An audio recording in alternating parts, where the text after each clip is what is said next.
Mathematics learning series के अगले topic में, अगले पॉइंट्स में हम लोग आज आपके सामने हैं greatest integer function. Greatest integral functions भी कहते हैं आप, इसे आप ऐसा लिखते हैं स्क्वायर ब्रैकेट के अंदर, लेकिन इसका नाम होगा ग्रेटेस्ट इंटीजर फंक्शंस।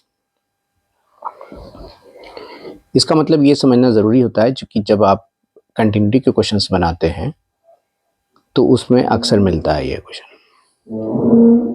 तो बच्चे ये ग्रेटेस्ट इंटीजर फंक्शन में x जब लिखते हैं आप, तो यहाँ पर ऐसा समझ लो आप कि जैसे आप 1.5 लिखोगे तो आपको 1 लिखनी होगी, यानी इसके अंदर जो कंटेंट ग्रेटेस्ट इंटीजर 1 है।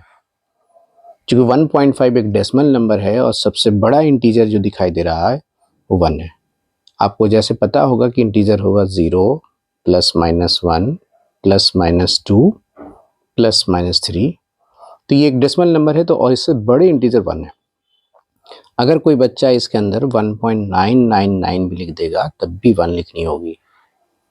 अगर ये 1 लिखता है तो 1 लिखनी होगी।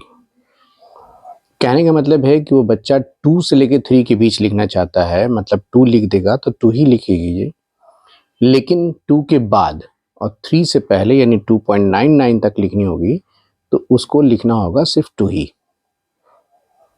तो वैसे 3 से लेके 4 के बीच उसको रखनी होगी। 3 अगर वो लिखता है ग्रेटेस्ट इंटीजर फंक्शन में तब तो इंटीजर ही होगी, लेकिन 3 के बाद 3.1, 3.2 या 3.002, 3.99 रखेगा तब भी वैल्यू उसकी क्या होगी, 3 ही होगी।